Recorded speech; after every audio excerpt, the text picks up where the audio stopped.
You're listening to the 12 Days of Crusademas 2022, brought to you by the Longbox Crusade.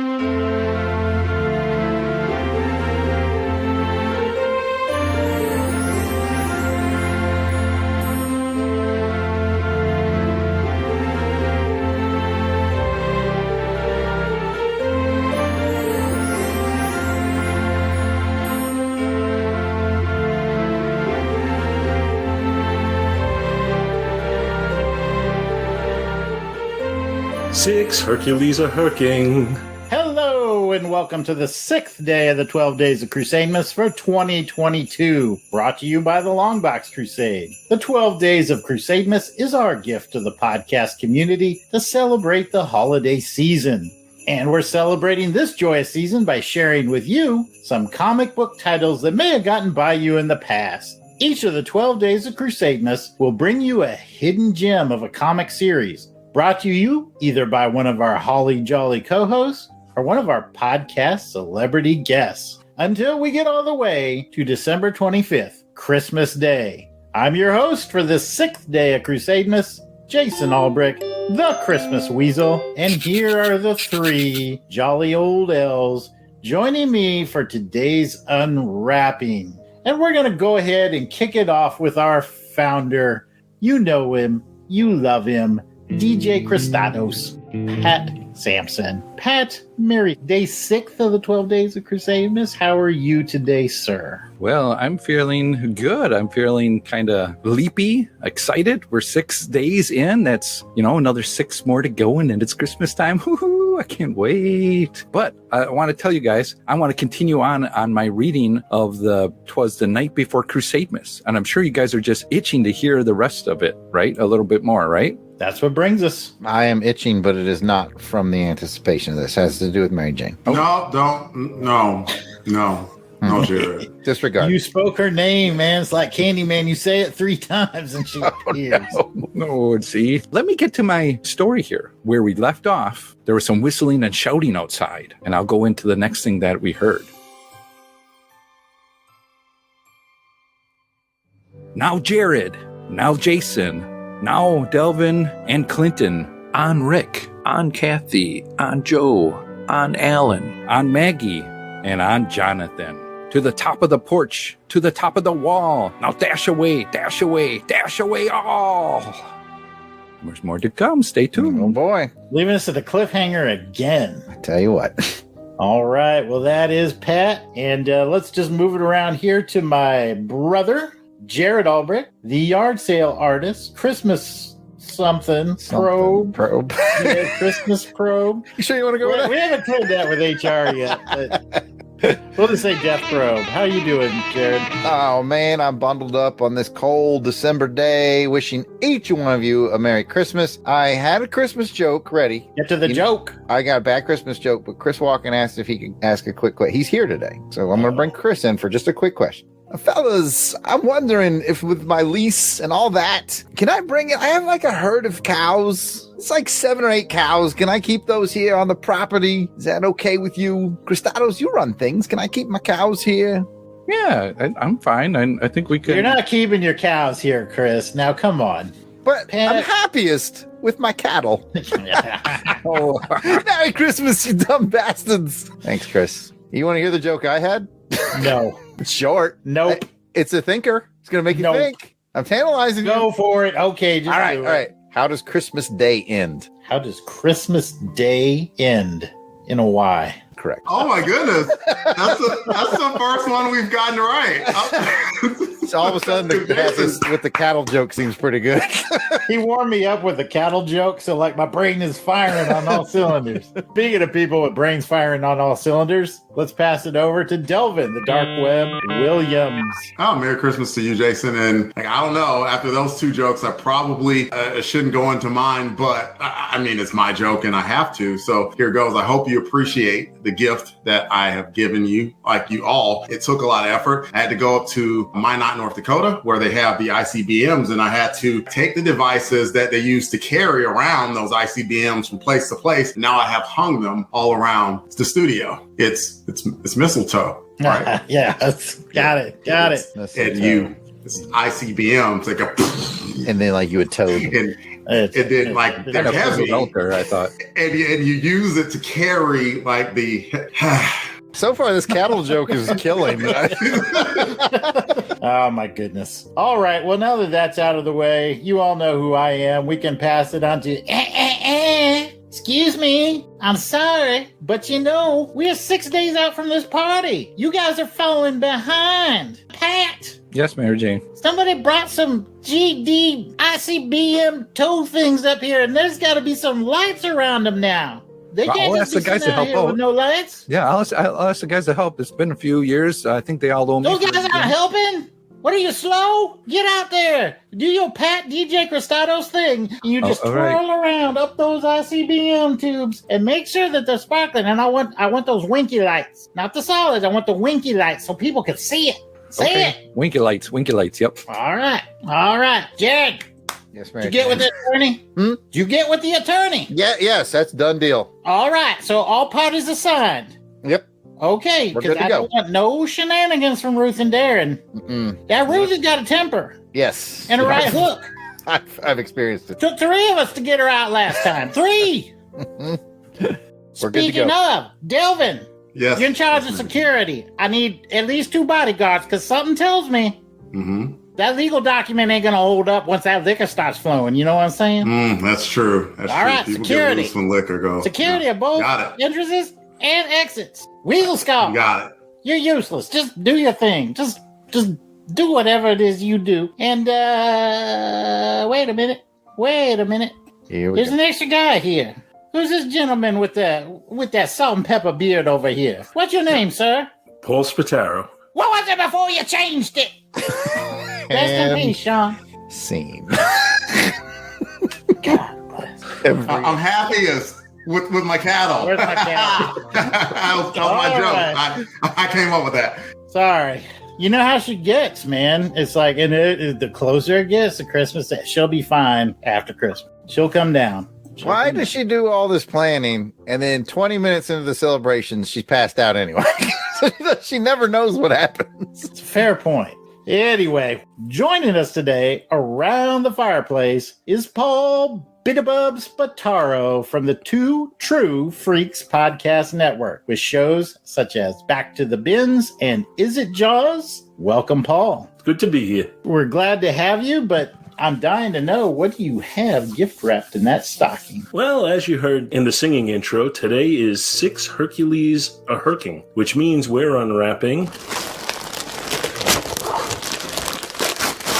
Hercules Volume 2, Number 1 from Marvel Comics in 1984. This is a series that came out from Bob Layton's. It reminded me a little bit of Bugs Bunny playing the Gas House Gorillas, because it's like writing the series, Bob Layton, drawing the series, Bob Layton, inking the series, Bob Layton. This is definitely his brainchild, and he took this and ran with it. He did one mini-series, which I know you covered a couple of years ago during the Crusademas countdown, and I had suggested that one to Pat, and he was like, we did that already. So I went to Volume 2 because he continued it. I've just always loved the character of Hercules, to be honest with you. I think I had first gotten issues when I started going for back issues. I had gotten issues from Thor, and I got a big kick out of the character right from the start. At least for me, what I think totally gets the character is something that wasn't him. If you watch the Brave and the Bold cartoon, when they had Aquaman on, that was Hercules. Yes. And that's totally his personality, and he's like the perfect character to test and have comic relief at the same time, which is exactly what Bob Layton does with this. I thought it was a perfect choice to go forward with, even though I had to kind of alter it slightly. Have any of you read this particular volume before? Jared? No, sir. Only exposure was the Crusademas before with that version. And then I read the more modern versions when he kind of took over the Hulk book. Right, yeah, it became the Incredible Herc. Yeah, that was a lot of fun. But this particular one, no, sir. Never read it. Jason, how about you? No, same. I mainly know Hercules, the character from Avengers. I've read Avengers a lot, and there was that run in the 80s that he was a prominent character in. So that's where I know my Hercules from. Yeah, they did great with him because they had the siege thing on the mansion with him and all of that, and some real good stuff. How about you, Pat? just that time in Crusademas, I believe, was the last I read of it. I may have when I was younger, but it's just one of those things. I remember the covers, but I can't remember any much of the story. How about you, Delvin? Come on, give me something. Well, I will continue to disappoint.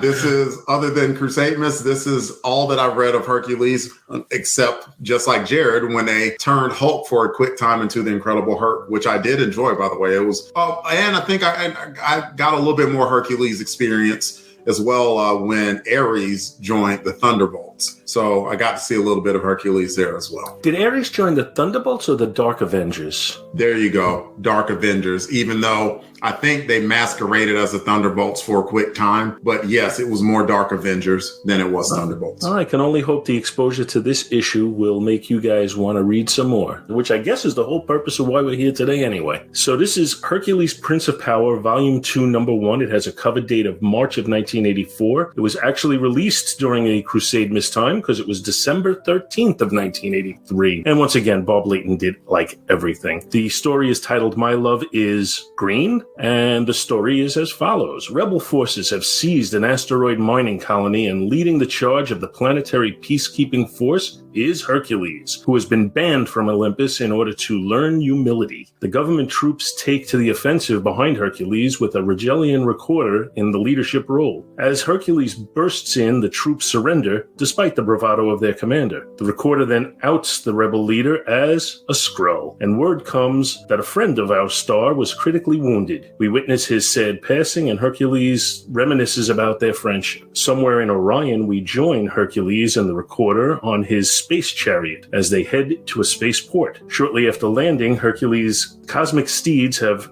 injured an official on the ground. Hercules is approached by Officer Tyne Prentice from Customs, and she shows a knack for handling the beasts. And although she needs the recorder to clear customs, she flirts with Hercules and lets them pass. Hercules goes to the Hotel Nebulon, where he sees a woman that I could have easily mistaken for Mary Jane Watson or Jean Grey in a stripper outfit, but Hercules' inner monologue reveals that he doesn't want to deprive her of the presence of the Lion of Olympus. But she couldn't care less. Meanwhile, in the halls of Olympus, Zeus is confronted by Ares, god of war, who complains about the freedom that is tolerated for lowly humans. In response, Zeus reduces Ares to dust. Back in the spaceport, in Hercules' quarters, the recorder and Officer Prentice return, but Herc is more interested in the space diva that he encountered earlier. He gives chase only to find a beggar. He leaves and is shortly followed by that same diva. He returns to the recorder and the officer, but now has offended her as well. They come upon a fashion show starring Shasha the Space Diva. But when he tries to woo her, the recorder outs her as a Skrull. Skippy the Skrull, to be exact. He tells how he worked as a maintenance worker for the Skrull Empire, but was eventually retired to a termination center. Instead, he opted to escape and became Sasha, the fashion model. Although Hercules forgives, the crowd is not quite so sympathetic and goes on the offensive. Hercules crashes through what they think is an exit into a dressing room.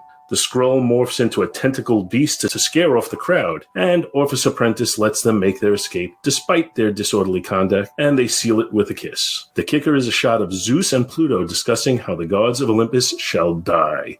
And the story is to be continued. So what we have is kind of a cool combination of comedy and intrigue and adventure. And again, this totally made it for me, but I'm curious to know what you guys think. So let's go around the table again. This time we'll start with Pat. What did you think? Well, you kind of said a lot there right at the end about what this all brings together. And I'm going to give you about 3 highs here real quick. 1, the artwork in this is just really eye-catching and was a joy to look at. 2, it was the characters that were being developed here, the comedy, the, I want to say, heartfeltness in here, as I'm sure Jason will get to eventually, and the adventure. It had all of that going on here, and it reminded me of the first issue we read from volume 1. And I'm like, oh yeah, I was wondering what happened to these guys. And it's like getting the gang back together. You get the goofy gang back together, and you're adding some more comedy to it with Skippy and all that. And so I was like, oh, I really want to see where this adventure goes. And just Hercules is just so kind of fun, that goofy fun guy to kind of watch. He's strong but yet he's smart, but yet he's kind of aloof too. So, and then the recorder is the straight guy. it was a fun issue to read through and remind me how much I liked the first volume as well. I think the recorder, lets them throw as much exposition in as they could possibly want, which kind of helps to move the story along when it needs to. All right, Jared, what'd you think? Didn't read it. Well, that was quick. No, I'm kidding. It was my classic joke brought back. It was excellent. I really felt like it was 2 books in one almost, because you had a fairly serious story about the death of his friend at the front end of it, and then it got very comical in the second half. And I thought that was kind of neat to kind of see that perspective of, because he's like, man, we've only been like, to Hercules, he's like, but a mere moment of friendship. And the dude's like, we've been friends for 40 years. It's all about perspective, right? So that was interesting and heartfelt. And I was also kind of surprised by, this is flash forwarding quite a bit into the future. I think it said it was like 32 something in our years. This is like a story. I think it was in the 2300s. Okay. I think. Regardless, it's like beyond even current continuity. It's something that Hercules will do in the far distant future, I guess. And so it's kind of neat. And then, like you guys said, it's very funny. I really like the recorder. I like Hercules' self-centeredness. Like, she shouldn't be deprived the pleasure of hanging out with Hercules. So it just has a fun and adventurous vibe to it. And it had that kind of serious, poignant moment at the front, too, which Bob must have really been into his first miniseries as well, because the second I started reading it, I started remembering things from the first miniseries. So it's all well anchored. And that's all I have to say about that. I think it's hard to get that balance. And this is a rare issue that does it. So I think that's really cool. But before I assume you all agree with me, Delvin, what did you think? I think it's risky anytime that you give any one person that much power over any one character or group of characters. There's a risk in that. I'm looking at you, John Byrne, and Spider-Man. You know what? That we're not here to talk about that. But Bob Layton did a really good job here. I cannot complain about anything that he did with Hercules. Everyone mentioned the serious moments, and what I'm thinking about now is we are at an age, it's a glorious age that we've been in for about the last 20 years or so, where there's a very high possibility that a comic book character that you like could be on a silver screen, or it could be on Disney Plus, or TV screen. So I read this and I was kind of thinking just the general idea of having Hercules plus the recorder would be really, really good for like a 6-episode series if they did that on Disney Plus, because a lot of that came across as swashbuckling, and people like swashbuckling, right? And Hercules is that larger than life character who, he's immortal, he's never going to die. You've got that arch enemy in Ares who was just, he was there. Clearly he gets better. But Zeus, the dad, who, oh my goodness. That was probably, it was so funny seeing Ares come at him and pretty much like, yeah, and we're just acting like women. And Zeus was like, oh, no, you didn't. And freaking turned him to dust. Just, oh, man. So Zeus was a great, looming threat of whatever the heck that he's going to plan. So if you're thinking about this in like breaking it down into how they do a TV series, you kind of got a good one here. And that is a very good compliment as to what Bob Layton put down, especially since this was 85, you said? No, 84. 84? About 40 freaking years ago that this came out, and you could almost just pretty much pluck that right from the page, boop, put it right in a TV show, and everyone would be very highly entertained by it. What's the sound effect for plucking it and putting it in a TV show? Boop. Got it. Now, I hadn't even thought about this as a live action vehicle, but boy, now that you're talking about it, I'm thinking, how did I not think of that? So I'm totally on board with that. I would be watching that in a heartbeat. Yeah, I was just reading it and thinking that too. Go ahead, Jared. I was going to just say, actually, the only question I would have is who do you cast as Hercules? That's what I was about to say. I was thinking the same thing too. I'm like, what were you thinking, Paul? I think you got to go with an unknown. I think you put somebody up there who you're going to recognize, and that's going to take the whole magic out of it. I thought muscular, but can still do really good comedy, and I thought Channing Tatum, because he owns me in the 21 Jump Street movies, or John Cena actually can be very funny as well. Those are two big guys that can pull off comedy. I think either one can pull off the part. I think John Cena right now is probably too recognizable. So how about you, Jason? What'd you think of it? I was concerned when, as Delvin said, when I saw Bob Layton had his pretty much a total Bob Layton project. I'm always a little skeptical when artists try to write their own series. It just a lot of times doesn't work. But I have to admit, Bob, for the most part, pulled it off. The fellas hit most of the high points, and I'll get into them a little bit more when we score it. But just to bring it home, there was just a good mix of humor, and there were some pretty heavy moments as well. And it kind of left me at the end thinking, how immature do you have to be to live that long and still be just that aloof and shallow? Well, we're still working on it, Jason. We're doing pretty good at it. That's true. That's true. We're the mortal version of Hercules. we're grown men doing podcasts, Jason, talking about comic books. Come on. That's fair. All right. Comment stricken from the record. But yeah, no, I just thought it was beautifully drawn. It was a good read. It had all the elements of a good story. And Delvin brings up a good point. I mean, essentially, it's kind of like Thor Ragnarok in a way. You're introducing some interesting new characters. And I like the fact that it's set in the future because he doesn't have to be tied down by the legacy or any current storyline that Captain America is going through or Spider-Man is going through. He can just create new characters, bring in certain immortal characters perhaps, but for the most part, he's got smooth sailing and just a blank canvas to do whatever he wants going forward. And he kicked it off pretty well. So I'd be interested to see what happens next. Yeah, you know, I met up with Bob Layton at New York Comic Con about 6 or 7 years ago, and he was sketching something, you know, for someone. I don't even remember what he was drawing, but it seemed to me like everybody that came up to him spoke Iron Man. And when I brought up, we didn't go in depth, but I just brought up that I loved his Hercules series, and he kind of lit up for a second, like, "Hey, somebody recognizes me for something other than Iron Man." So that was a kind of a cool moment. I guess now it's time to rate your interest in the series using the official CRUSADEMAS candy scale. On a scale of 1 to 12 candy canes, 12 being extremely interested and 1 being no interest at all, how many candy canes would you rate your interest in pursuing more issues of this title? Delvin? Man, I'm first. Every time I'm first and I rate, everyone else rates higher, and then I look like the curmudgeon of the group. You know? That's the plan. He's catching on. That's the plan. You got it.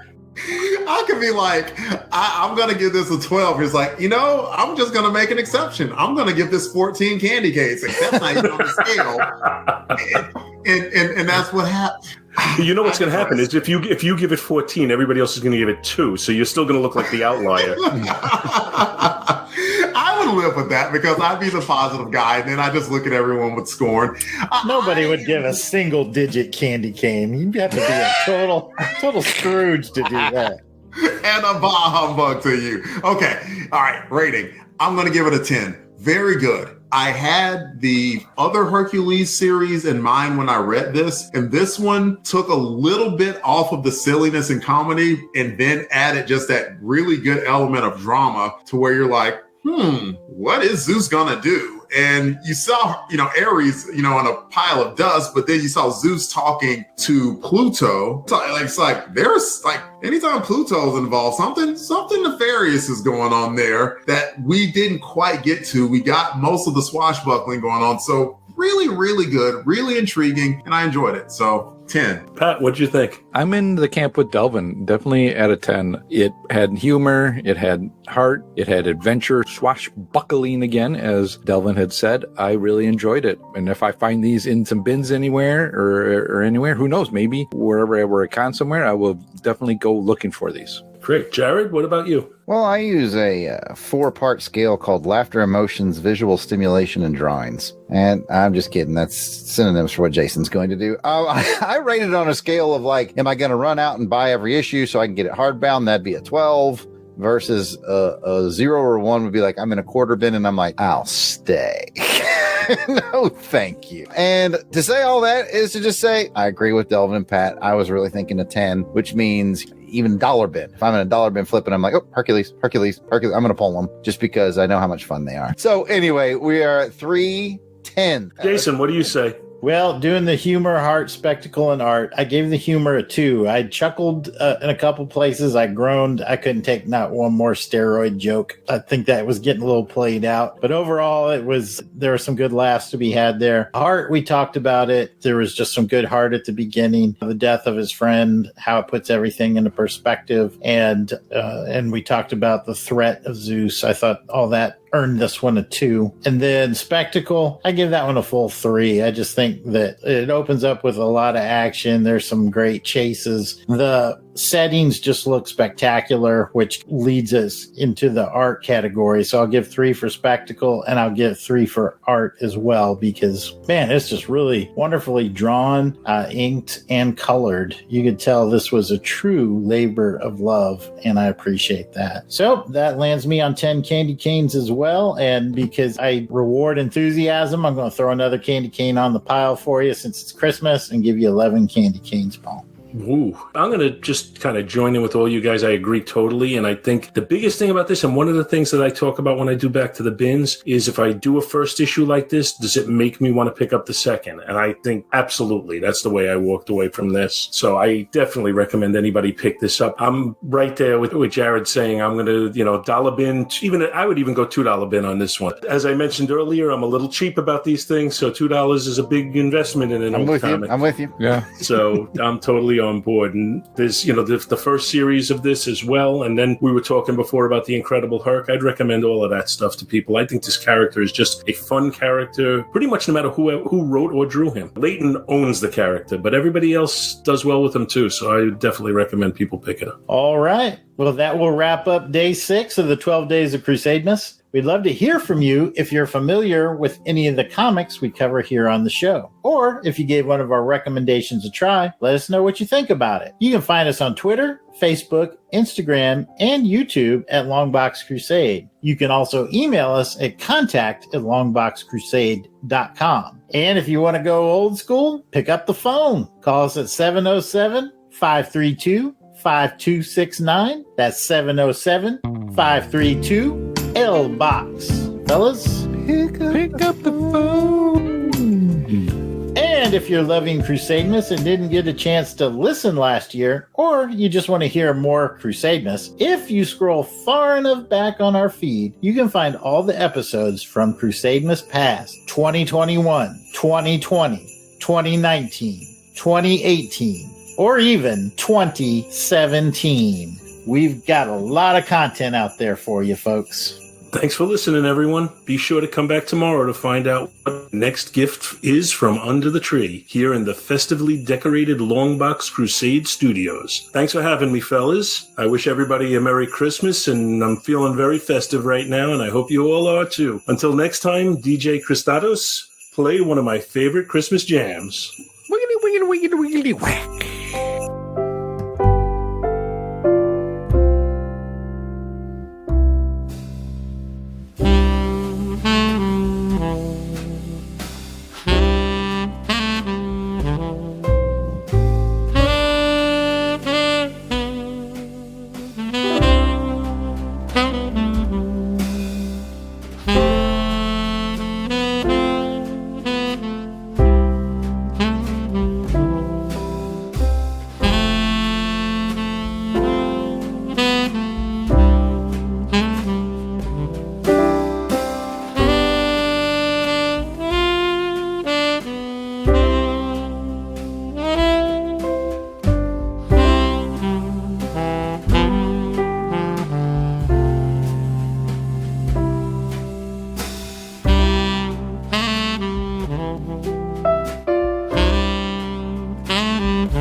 All songs, song clips, and characters discussed are copyright of their respective copyright holders, and no infringement is intended. We are just fans that like to share our love of comics. Outtakes. You gotta nail this. Am I supposed to sing this? Sing it. That's how it. 6 Hercules are herking. All right. It's a good warm-up. I need It's a good warm-up. 20% more energy on Let me hold on. on game time. I don't need my kids listening to that.